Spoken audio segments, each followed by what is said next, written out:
Oke, shalom.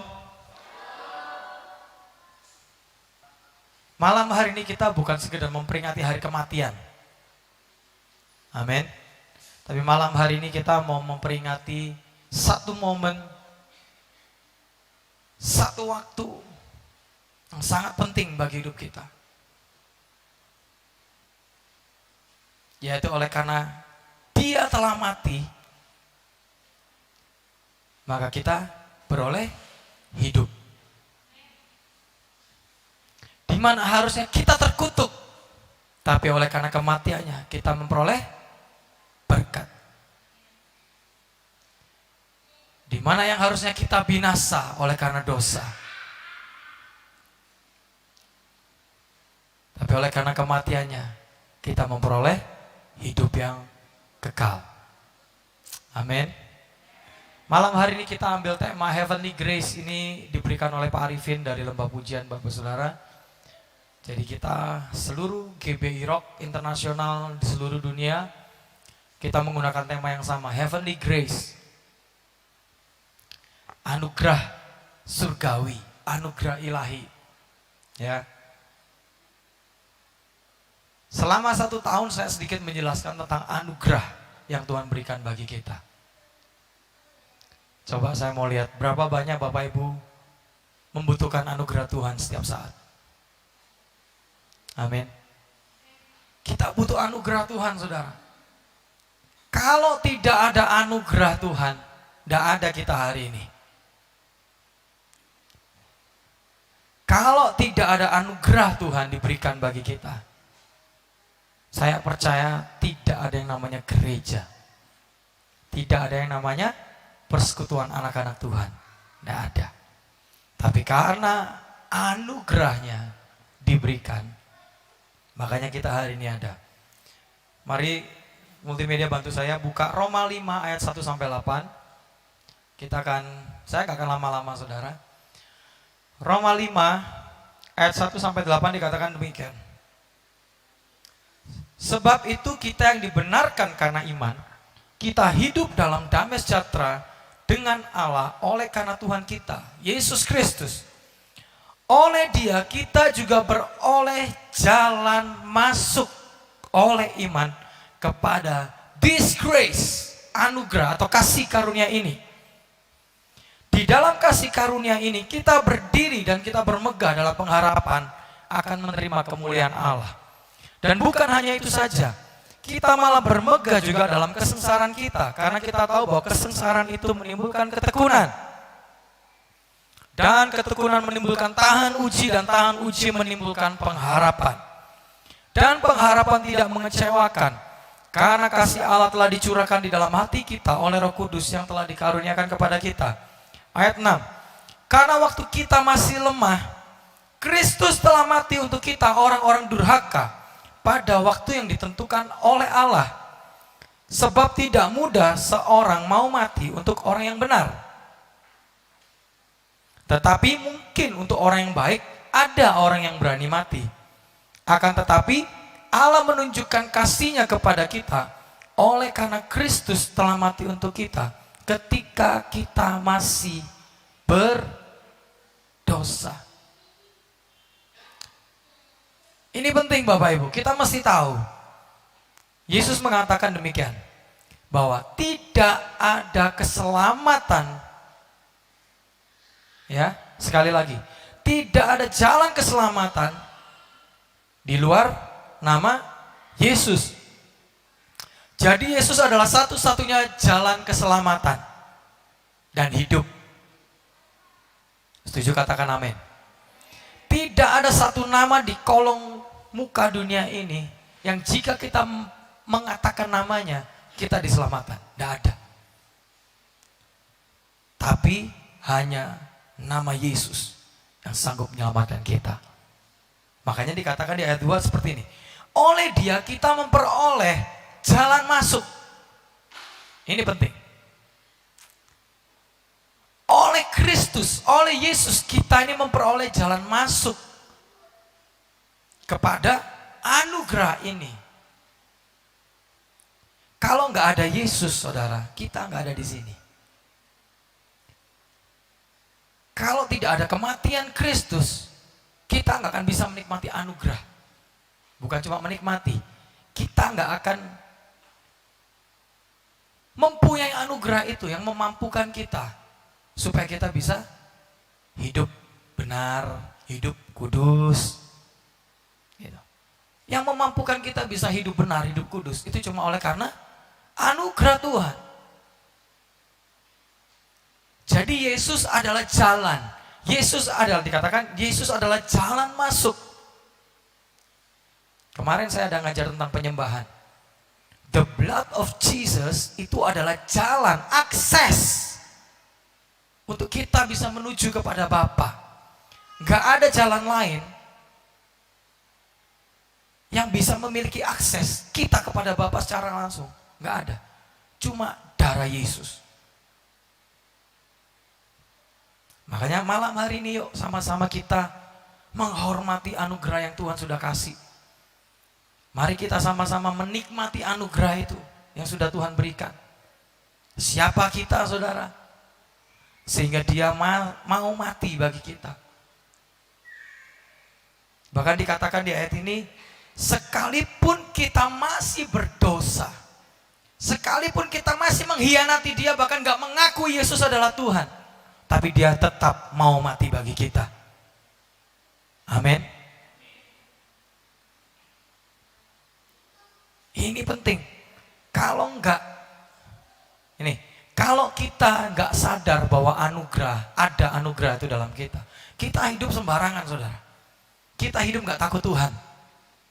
Bahkan kita merasa bahwa oh Tuhan itu enggak ada. Oh Tuhan itu di luar angkasa sana. Oh Tuhan itu mungkin di rumah tetangga. Ya.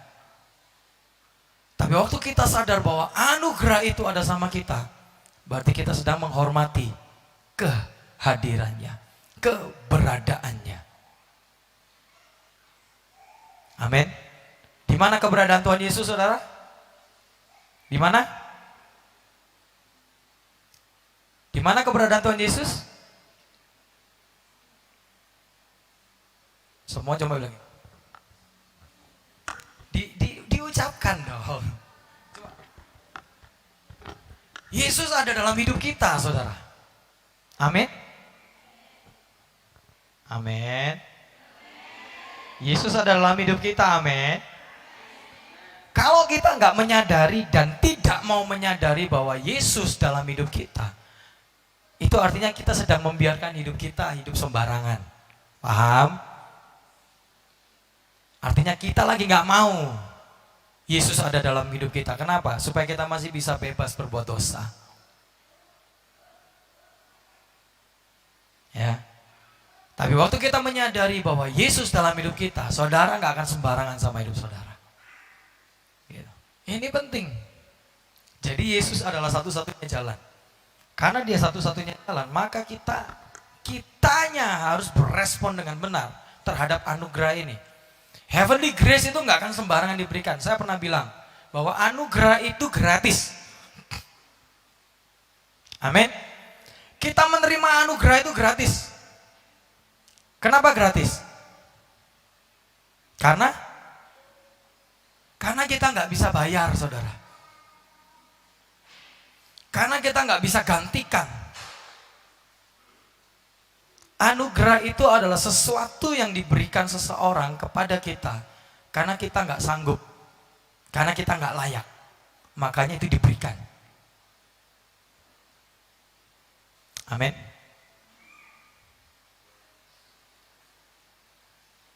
Keselamatan kita terima gratis. Kenapa? Karena kita tidak sanggup untuk bayar harga keselamatan. Kalau kita bayar harga keselamatan bisa dibayar dengan uang 1 miliar. Oh, banyak orang masuk surga, saudara. Orang akan kejar punya uang 1 M supaya bisa selamat. Betul?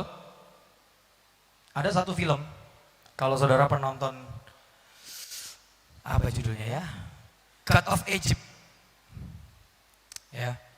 Kalau saudara masuk ke nirwana sana, istilahnya masuk ke surga, saudara bayar. Maka kalau harganya pas, saudara masuk surga. Kok enak? Ya. kalau kita enggak, keselamatan hanya bisa kita terima kalau kita terima Tuhan Yesus sebagai Tuhan dan Juru Selamat. Amin. Malam hari ini sekali lagi saudara, nanti kita akan kokohkan iman percaya kita lewat perjamuan kudus. Dan kita mau jadikan bahwa Tuhan Yesus sebagai satu-satunya Tuhan dan Juru Selamat kita. Amin. Supaya apa? Supaya kita memperoleh keselamatan. Jadi momen hari ini bukan kita memperingati kematian Yesus. Oh iya, dia udah mati. Kayak ibaratnya kita memperingati 40 hari, 100 hari, 1000 hari. Berapa ratus hari atau berapa ribu hari kematian seseorang yang kita kasih. Bukan saudara. Tapi kita memperingati kematian Kristus karena apa? Karena kita tahu bahwa oleh karena kematiannya kita diselamatkan. Ya. Yang bisa membuat kita sampai dengan hari ini menikmati berkat, perlindungan, kemurahan itu hanya anugerah. Tanpa anugerah kita nggak akan beroleh semua yang terbaik dari Tuhan. Bahkan dikatakan oleh karena anugerah inilah kita dapat berdiri dan bermegah dalam pengharapan akan kemuliaan dalam hidup kita. Cuma oleh karena anugerah kita bisa berdiri sehat hari ini. Ayo, dalam pengharapan iman. Saudara mengharapkan apa hari ini? Pemulihan? Kesembuhan? Mujizat? Pemulihan hubungan? Pemulihan perekonomian? Apa yang saudara sekarang doakan? Saudara jawab dalam hati saudara. Yang bisa memberikan semua itu dan bisa memberikan akses langsung kepada Bapa supaya itu terjadi cuma lewat anugerah. Anugerah itu adalah Yesus Kristus itu sendiri. Amin. Ayo, saudara mengharapkan apa?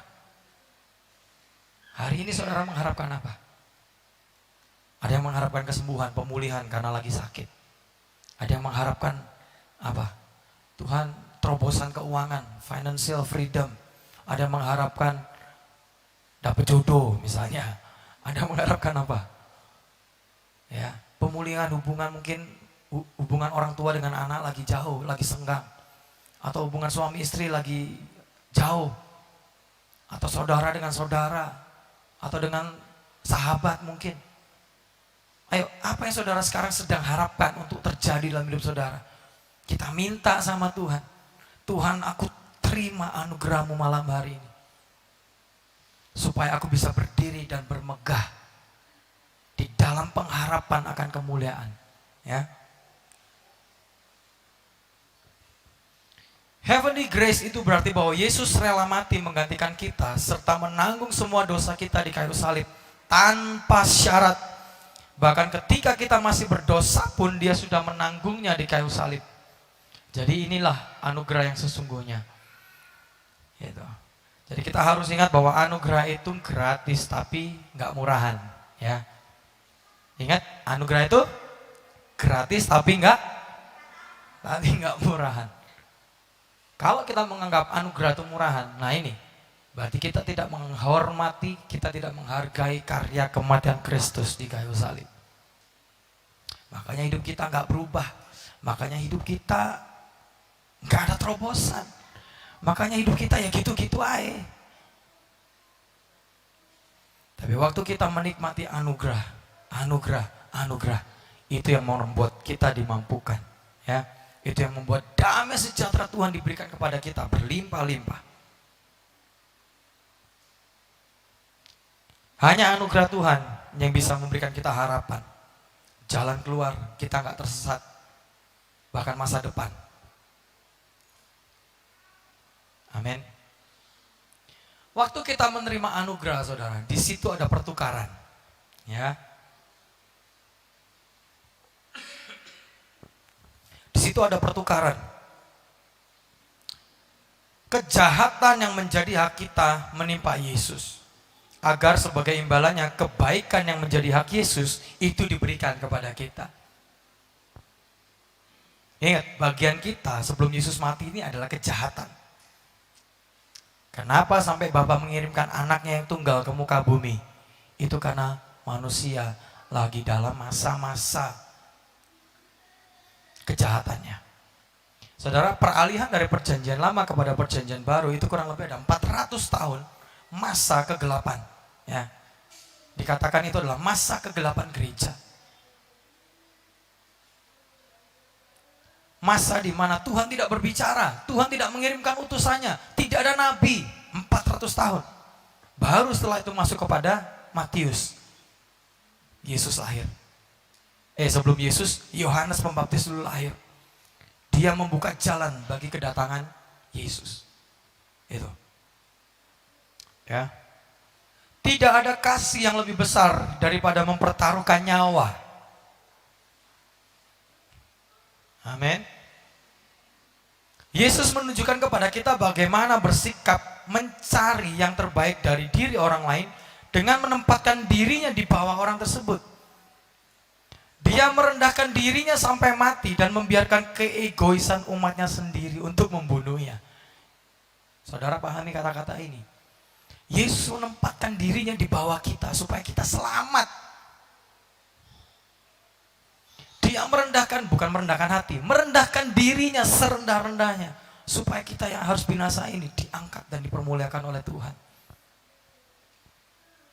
Makanya ada ayatnya toh, Yohanes 3:16. Karena begitu besar kasih Allah akan dunia ini, sehingga Dia mengaruniakan anaknya yang tunggal, supaya setiap kita yang percaya tidak binasa, melainkan beroleh hidup yang kekal, saudara. Jadi kasih Bapa udah terlalu besar bagi kita. Nggak ada cara lain. Tuhan nggak lagi berbicara dalam perjanjian lama dengan api turun dari langit, laut terbelah, angin berbicara. Enggak. Di perjanjian baru Tuhan berbicara lewat apa? Dia mengirimkan putranya yang tunggal supaya bisa berbicara langsung, face to face, eye to eye, supaya kita bisa mengerti. Kalau cuma kita melihat kemuliaan Tuhan saja, saudara, kita gak berubah. Berapa banyak jumlah bangsa Israel yang dibinasakan oleh Tuhan? Apakah mereka kekurangan pertunjukan kemuliaan Tuhan? Tidak. Tiang awan, tiang api, laut terbelah, batu dipukul keluar air, roti mana turun dari surga, pengen daging, burung apa ya? Burung puyuh datang, gitu. Apalagi taruh persembahan, tiba-tiba api turun dari langit, just bakar persembahan. Gila nggak? Keren nggak maksudnya? Tapi di perjanjian baru udah nggak begitu. Kenapa? Dia langsung mengutus satu-satunya putra dari surga turun, langsung berbicara kepada kita. Even sampai dengan hari ini, Yesus masih berbicara. Yesus masih menjadi satu-satunya jalan. Yesus masih memberikan jalan keselamatan itu. Amin. Ayat yang ke-17, sebab Allah mengutus anaknya ke dalam dunia bukan untuk menghakimi dunia, melainkan untuk menyelamatkan. Ini dia. Jadi Yesus datang itu bukan untuk menghakimi, saudara. Yesus datang untuk menyelamatkan. Oleh karena itu malam hari ini kita terima Tuhan Yesus sekali lagi. Supaya apa? Kita diselamatkan. Amin. Gitu. Karya kematian Kristus di kayu salib itu sangat besar. Karya kematian Kristus di kayu salib itu terlalu luar biasa bagi kita. Tapi bukankah dunia mengatakan itu sebuah kebodohan? Sampai dengan hari ini, bahkan orang Yahudi pun gak mengakui kematian Yesus. Ya kan?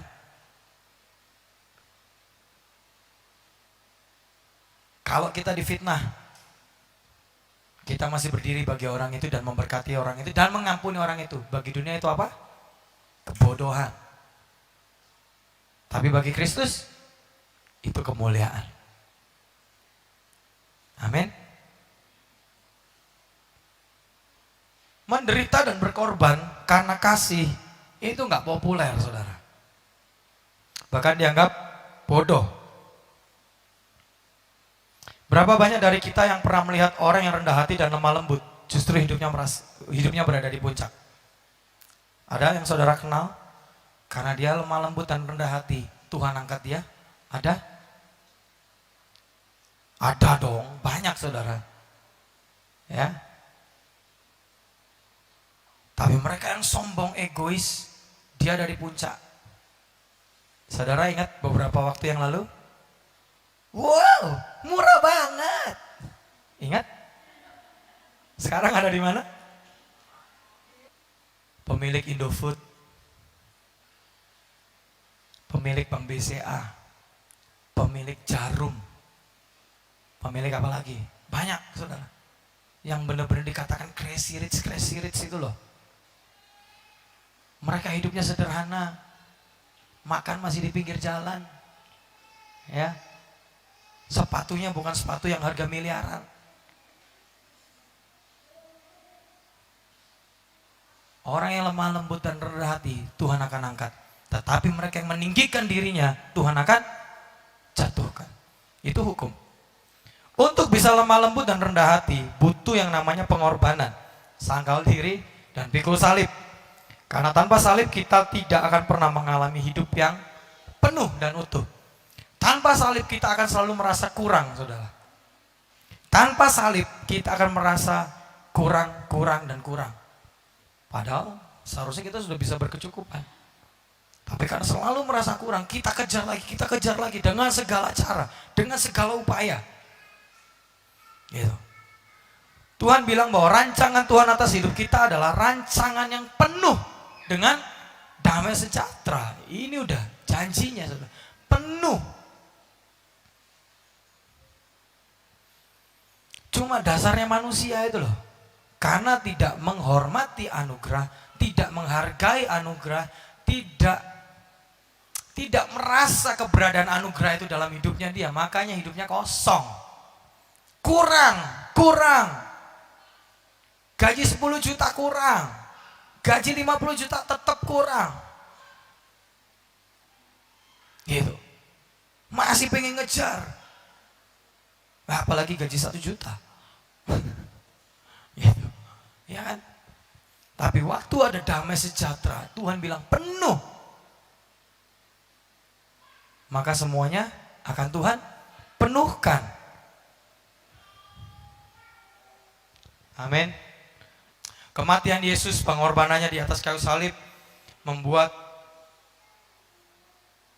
jumlah orang percaya bahwa dia adalah anak Allah pada masa itu dan masa-masa selanjutnya bahkan sampai hari ini itu bertambah-tambah.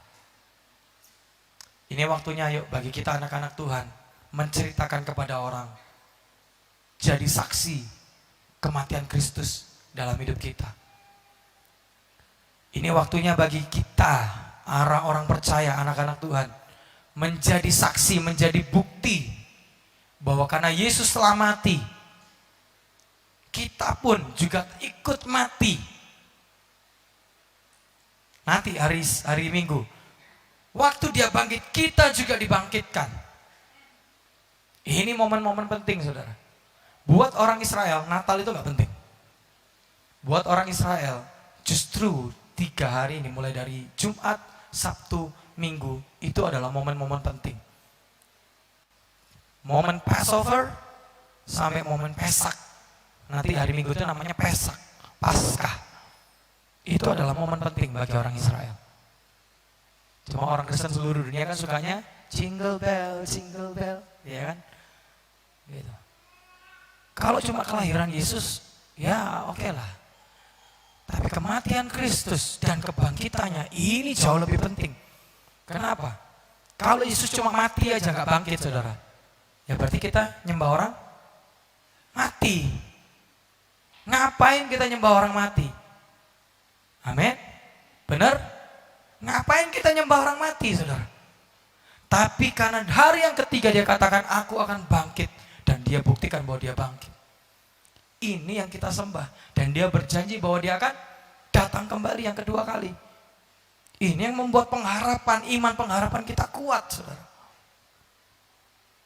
Kalau Yesus gak bangkit, gak ada agama Kristen. Gak ada pengikut Kristus. Hidupku menggenapi firman-Mu, tanda mujizat sertai tiap langkahku. Kau besertaku. Salah kan? Di dalamku. Ini jadi bukti kebesaranmu. Saudara. Waktu Yesus hidup dalam kita, kita menjadi bukti kebesaran Tuhan. Amin. Berapa banyak yang mau jadi bukti kebesaran Tuhan? Tuhan akan pakai saudara malam hari ini. Amin.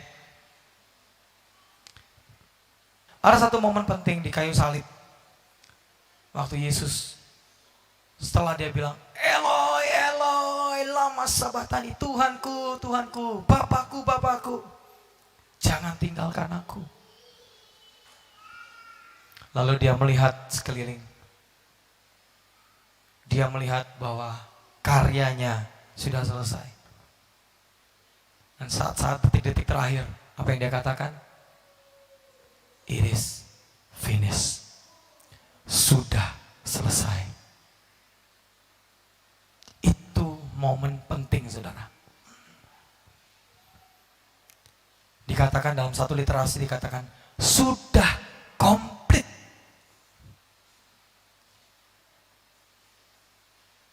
Kesembuhan sudah selesai. Pemulihan Dia sudah berikan bagi kita. It is finished, selesai. Makanya gini, jangan terlalu lama saudara bergumul sendiri. Ku bergumul sendiri. Suka kita sama lagu ini. Gitu. Sebab Allah mengerti. Jangan kelamaan nyanyi lagu ini, saudara. Gitu ya. Jangan kelamaan. Dia udah bilang, it is finished. Selesai. Pergumulanmu selesai. Sakit penyakit, beriman, katakan firman, sembuh, sembuh. Pemulihan hubungan, pemulihan keuangan, katakan selesai. Selesai. Ada kekacauan dalam rumah tangga kita, katakan jadilah tenang. Tenang, saudara. Perkatakan, anggur baru ada dalam keluargaku. Ini, masalahnya kita ini, terlalu doyan melodrama, saudara. Jadi hal-hal yang begitu tuh kita ladenin. Lalu nyanyinya, Allah mengerti. Tuhan aja udah gemes di surga. Wah, udah selesai. Kamu ngapain nyanyi lagu-lagu gini lagi? Istilahnya gitu. Ayo bangkit, beriman, bergerak. Jadi bukti kebesaran Tuhan. Ya. Kasih sejati Tuhan sudah berikan bagi kita. Tidak ada jalan lain selain nama Yesus. Tidak ada jalan lain yang kita bisa terima keselamatan selain namanya. Nama di atas segala nama.